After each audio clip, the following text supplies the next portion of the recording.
Nah, kedatangan mereka di Kota Medan itu ada dua model.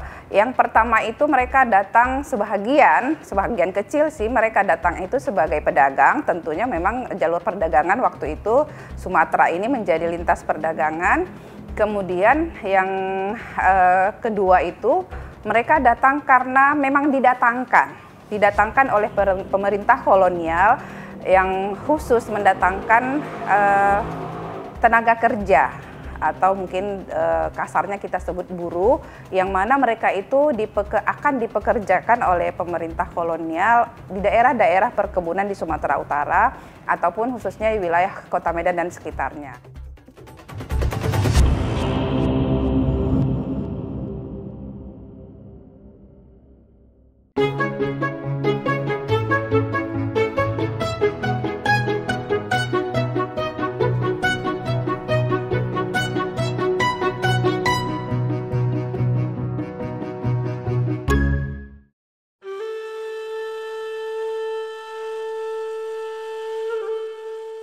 Reputasi Medan sebagai kota multietnis dan multikultural tetap terjaga dari berabad lalu hingga saat ini. Beragam etnis dengan latar belakang budaya dan agama yang berbeda-beda hidup dalam keharmonisan dengan menjunjung toleransi antar umat beragama. Kehidupan multikultural ini menjadi cermin hasanah budaya bangsa Indonesia dan menjadi jati diri Kota Medan. Bangsa India juga berperan penting dalam sejarah perkembangan Kota Medan sejak mereka memasuki Kota Medan pada abad ke-19. Budayanya yang unik dan khas memberi corak tersendiri bagi Kota Medan. Kampung Madras atau yang dijuluki sebagai Little India in Medan atau India Mini di Medan ini juga menjadi salah satu sudut ikonik Kota Medan. Selain India penganut Hindu, India Tamil Muslim yang berasal dari India Selatan juga meninggalkan jejak sejarah penting Kota Medan. Masjid Gaudiah dan Jamik menyimpan jejak sejarah mereka dalam menciarkan agama Islam. Kedua masjid ini berada di bawah kepengurusan Yayasan Komunitas India Muslim Medan. Assalamualaikum warahmatullahi wabarakatuh. Saya Haji Muhammad Siddiq Saleh, Ketua Yayasan India Muslim Sumut. Awalnya Yayasan India Muslim Sumut ini namanya awalnya itu The South Indian Muslim Welfare and Committee. Arti kata komunitas India Selatan yang Muslim. Skupnya masih kecil. Diberikan tanah oleh Sultan Delhi tahun 1886. Dua petak tanah itu, satu di Masjid Jami Kebun Bunga itu dengan luas 5.407 meter dan Masjid Gaudiah seluas 4.150 meter. Jadi kedua tanah ini dibangun oleh kakek-kakek kami terdahulu. Awalnya itu Masjid Jami Kebun Bunga. 1887 mereka bangun masjid tersebut. Lalu selang 20 tahun dibangun masjid ini. Jadi kedua masjid ini adalah di bawah naungan Yayasan India Muslim Sumut. Ya, 1887 didirikan Masjid Jami Kebun Bunga. 1887. Berselang 1 tahun setelah diberikan tanah oleh Sultan Delhi. Lalu kalau masjid ini 20 tahun setelah itu. Arti kata 1907. Ya, kurang lebih 1907. Jadi kedua masjid ini menjadi sejarah bahwasanya India Muslim sudah ada jauh sebelum 1887. Itu yang terpenting. Allahu Akbar, Allahu Akbar, Allahu Akbar,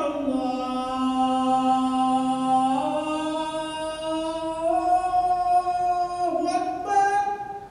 Asyhadu an la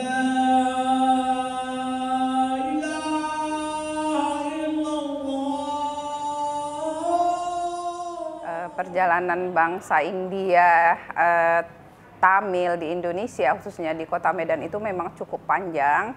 terhitung sejak abad ke-19 sekitar 1887 Masehi mereka sudah ada di kota Medan, dan kedatangan mereka itu yang India Muslim yang berasal dari India Selatan itu yang kita sebut India Tamil itu bersamaan sebenarnya dengan kedatangan etnis India yang lain, baik yang beragama Hindu, Buddha, bahkan Kristen.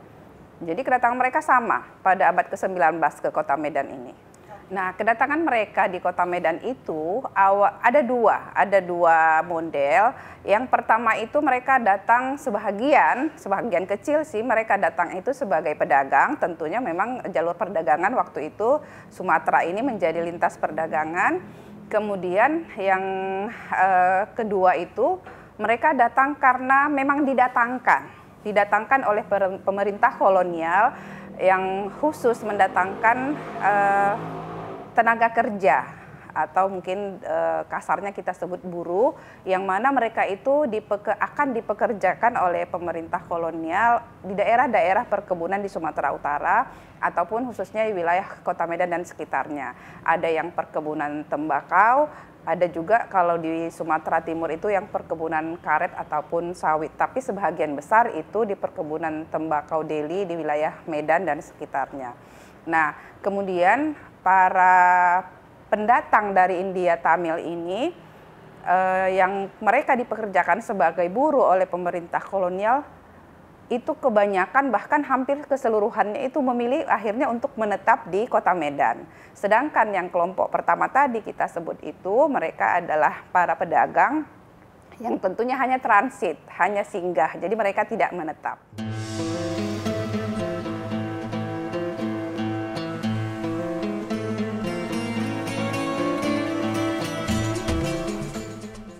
Nama Gaudiah sendiri berasal dari bahasa India Tamil Chodia, sebuah perkampungan India Muslim yang ada di Iran.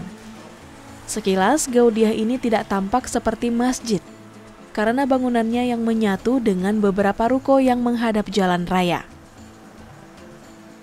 Bukan lebih sempit, tapi mundur ke belakang.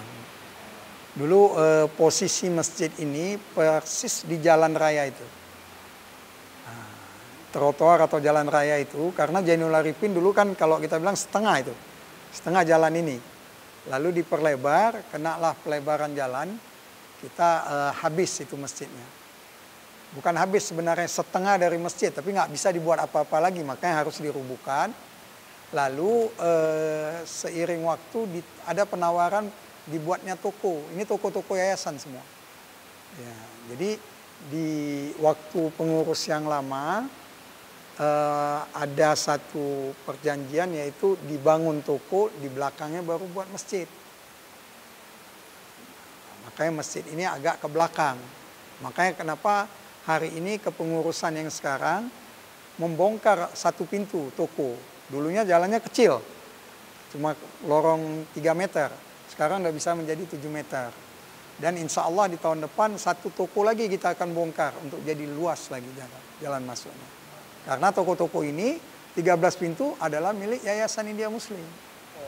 Mereka memang yang didatangkan tadi bukan hanya menetap di kota Medan.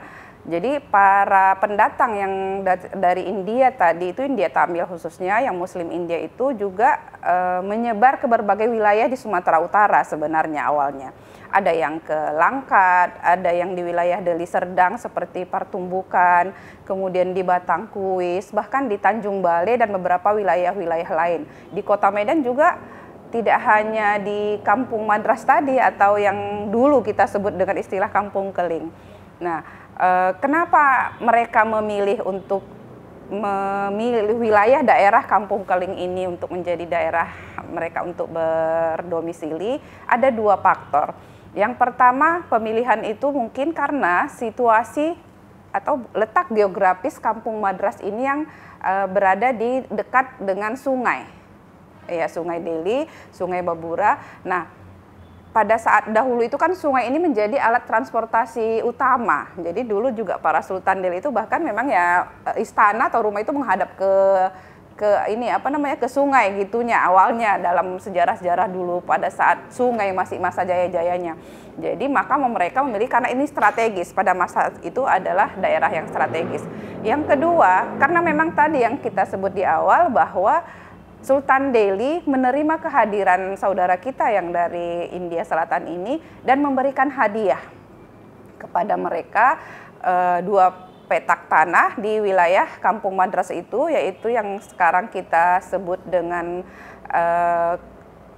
Kampung Madras yang Little India di wilayah Jalan Ditiro yang sekarang, kemudian di wilayah Taman Bunga di wilayah Jalan Taruma dan sekitarnya gitu. Nah, jadi karena memang ada hadiah diberikan pertapakan tanah oleh Sultan Delhi, waktu itu Sultan Delhi yang ke-8, Sultan Makmun Ar-Rasyid, maka tentunya saudara kita ini menganggap bahwa ini pilihan yang tepat, memang strategis dan juga ada hadiah dari Sultan Delhi. Iya.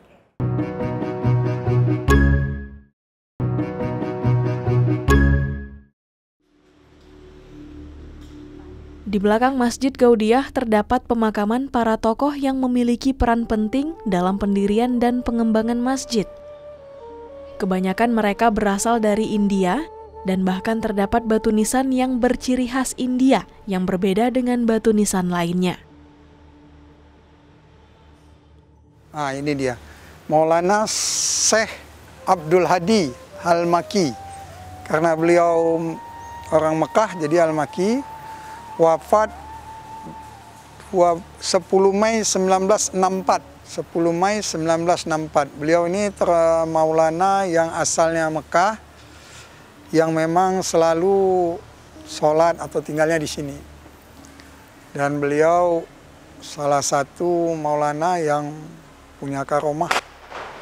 Kalau orang tua kami dulu bilang banyak sekali karomahnya, banyak sekali kelebihannya daripada amalan-amalannya. Lalu yang kedua, ini Ustadz Hasan Basri bin Ismail. Ini 2005 meninggalnya, 22 Juli 2005. Salah satu Amir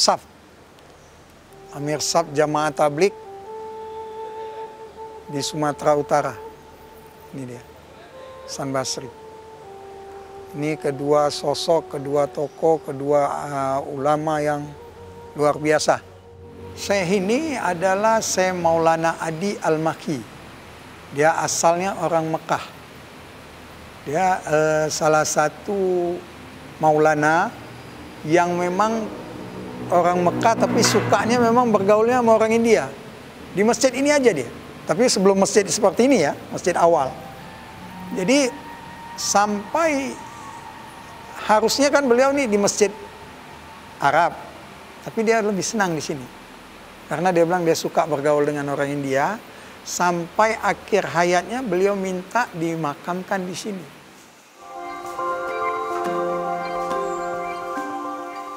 Pada bulan suci Ramadan, pengurus Masjid Gaudiah lebih sibuk dari biasanya. Mereka menyiapkan sajian khas bagi jamaah yang akan berbuka puasa, yakni bubur India. Seperti bubur sup yang disajikan di Masjid Raya Al-Mahsun Medan, sejak zaman Kesultanan Delhi hingga kini, bubur berempah khas India ini juga disiapkan setiap hari.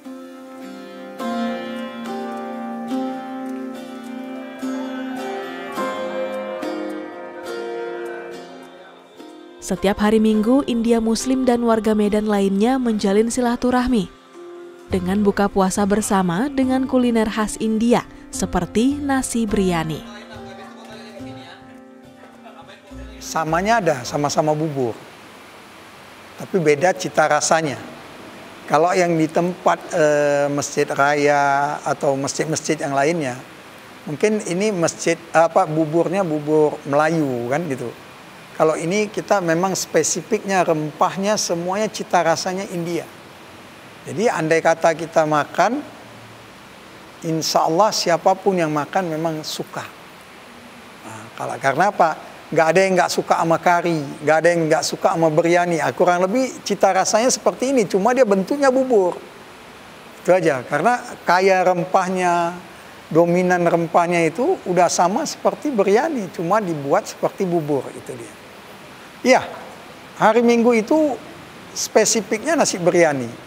Nasi biryani itu ada kawannya nanti kari, ada dalca, ada nasi minyak. Jadi nanti kita ganti-ganti menunya. Semalam nasi biryani, minggu depan nasi minyak. Nah, kita ganti-ganti nanti. Yang penting ciri khas Indianya nggak hilang.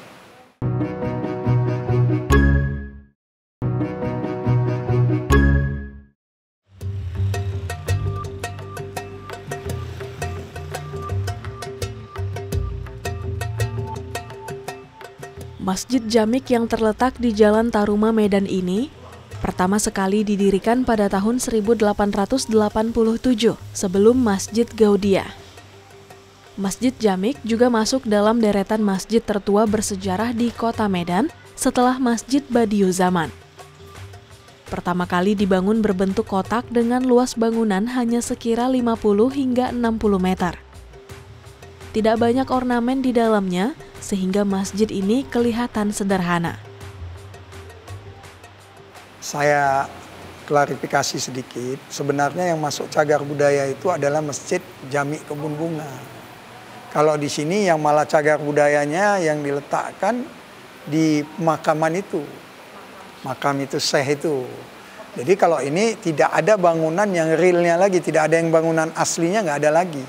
Tapi kalau di Masjid Jamik 1887 itu masih asli bangunannya. Jadi sudah masuk di cagar budaya, ya tentu apa yang kita mau buat, kita tentu koordinasi dengan dinas terkait. Lalu memang terus kita jaga karena sudah mulai banyak termakan waktu.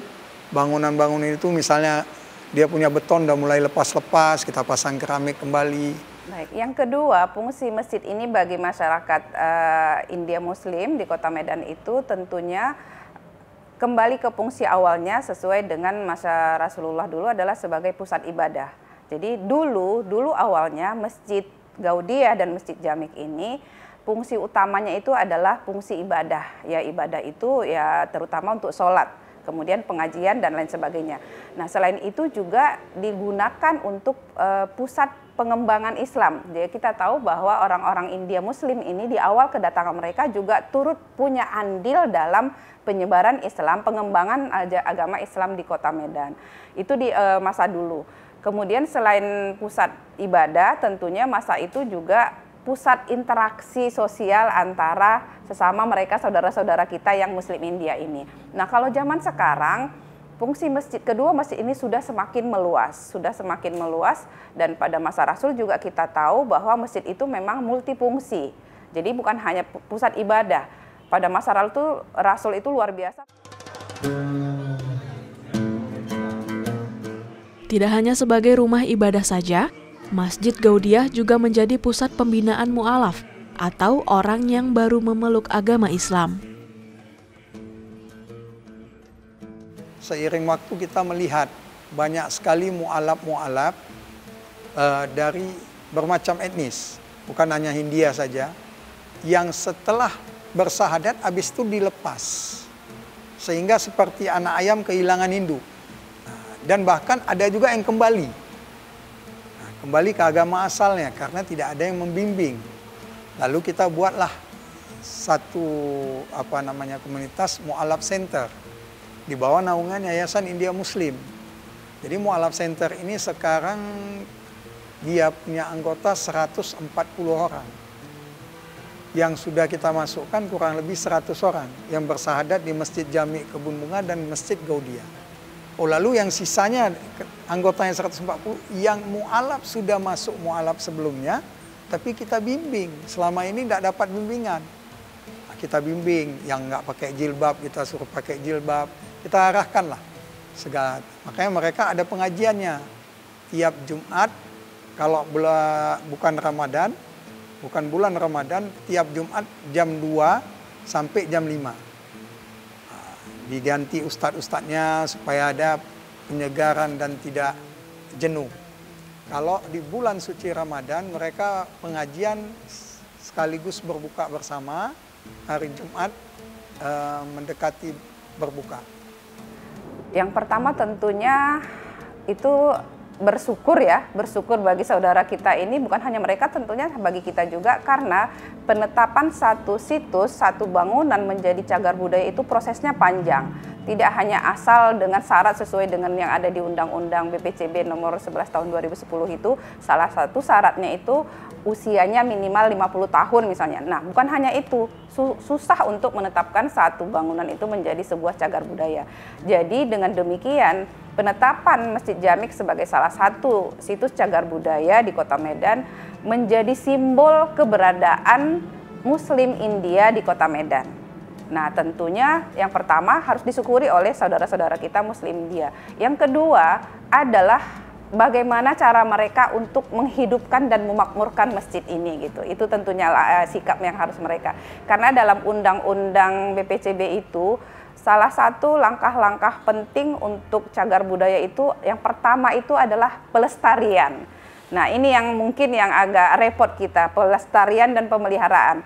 Jadi harus ada kesadaran bersama oleh masyarakat, ya terutama saudara-saudara kita yang Muslim India ini, untuk menganggap ini sebagai nilai sejarah yang tinggi tentang keberadaan mereka di Kota Medan, punya nilai sejarah yang menghantarkan mereka sebagai salah satu etnis yang punya kontribusi di Kota Medan, maka mereka perlu memiliki kesadaran untuk pemeliharaannya. Selain pemeliharaan dan pelestarian, yang kedua berdasarkan undang-undang tersebut itu adalah pemanfaatan berkelanjutan. Nah, artinya memakmurkan masjid ini, begitu. Sekarang kalau kita bandingkan India Muslim dengan India Hindu, tetap masih India Hindu lebih banyak. Tapi tidak jauh selisihnya seperti tahun-tahun sebelum ini. Nah, itu jauh sekali selisihnya, tapi sekarang ini hampir berimbang. Kalau masalah toleransi antara agama, Islam tak usah diajari. Insya Allah sudah ada panutannya dari Nabi besar Muhammad SAW. Jadi kita memang tidak pernah merendahkan atau tidak pernah mengukur seseorang walaupun itu berbeda agama. Jadi toleransi itu di Islam sudah melekat. Insya Allah tidak ada masalah. Yang bermasalah sekarang mereka ke kita. Itu apakah mereka bisa sama seperti kita, ya kita berharap bisa sama seperti kita. Itu sama. Baik. Saya melihat bahwa saudara-saudara kita Muslim India di Kota Medan ini itu cukup membaur mereka dengan masyarakat kita. Jadi mereka, dan saya melihat, yang saya perhatikan, mereka justru memang sebagian besar kalau berinteraksi menggunakan bahasa Indonesia gitu. Nah, itu kan sebagai salah satu indikator bahwa mereka memang membaur. Jadi mereka tidak menggunakan saya belum pernah dengar mereka malah berbahasa India gitu. Bahasa Indonesia mereka, bahasa Medan malah ya. Bahasa ya kayak gimana logat kita orang Medan gitu. Nah, jadi salah satu indikator dari toleransi itu kan adanya sikap saling menghargai, sikap toleransi, sikap saling menghormati. Jadi perbedaan etnis, latar belakang agama dan sebagainya itu tidak membuat kita menjadi berseberangan, dan itu menjadi kebanggaan untuk Kota Medan. Jadi Kota Medan itu memang menjadi simbol keberagaman di wilayah Indonesia. India Muslim telah menorehkan perjalanan sejarah panjang Kota Medan. Mereka turut membangun perekonomian lewat perdagangan, menyiarkan Islam, dan hidup dalam keharmonisan antar umat beragama. Medan telah menjadi tempat yang mereka sebut rumah sejak dahulu, kini, dan nanti.